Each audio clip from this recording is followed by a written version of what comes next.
Imagine this, a quiet Utah night in March 2022. A husband slips into an eternal sleep after sipping a cocktail from his wife. Days turn 2 months. And that same wife publishes a tender children's book to help their 3 young sons cope with grief. Are you with me? The title asks, but what if the grief was manufactured?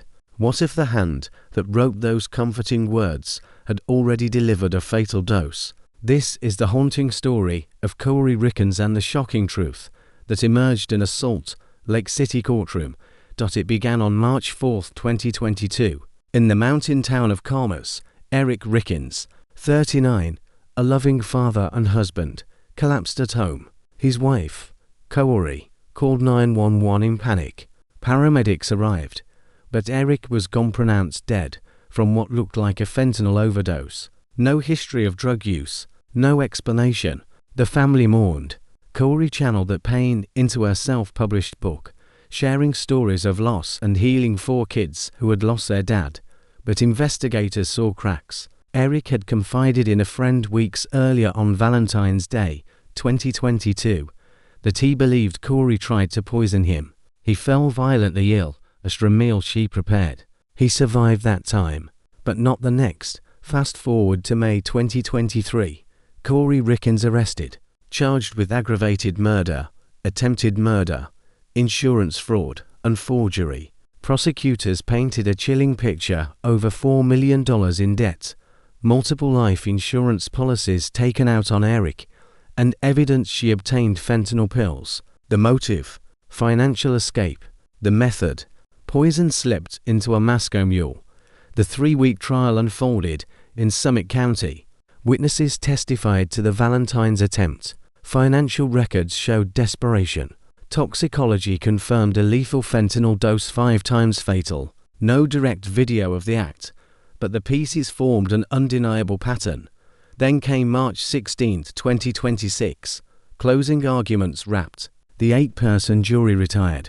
Many expected days of debate in a case this complex, this emotional, but just under 3 hours later, guilty.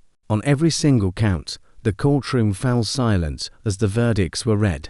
Kouri bowed her head, breathing deeply. Family members on both sides embraced, tears flowing, relief mixed with heartbreak. And now, the freshest layer. One juror has broken her silence. In an exclusive ABC News interview with Good Morning America, the 4-person known only as Laura opened up about those intense deliberations.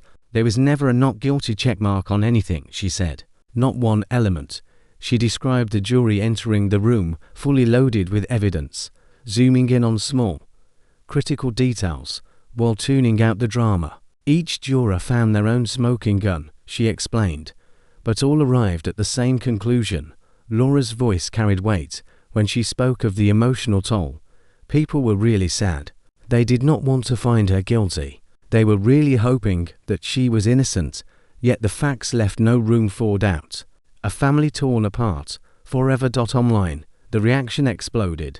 Reddit threads in true crime communities dissected Laura's words, many calling it one of the clearest signs of overwhelming proof. Podcasts and live streams replayed clips, debating the hypocrisy. A grief book born from the very crime it pretended to heal. X feeds lit up with outrage over betrayal in the home, where trust should be absolute.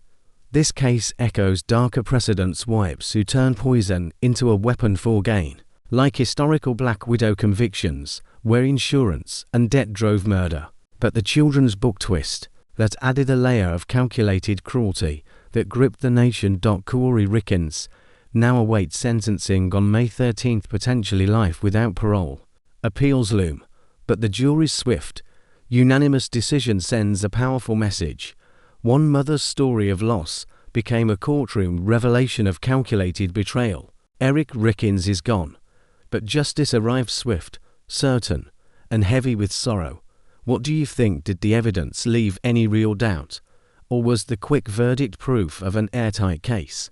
Drop your thoughts below, share any theories, and hit subscribe for more deep dives into the cases that shock us most.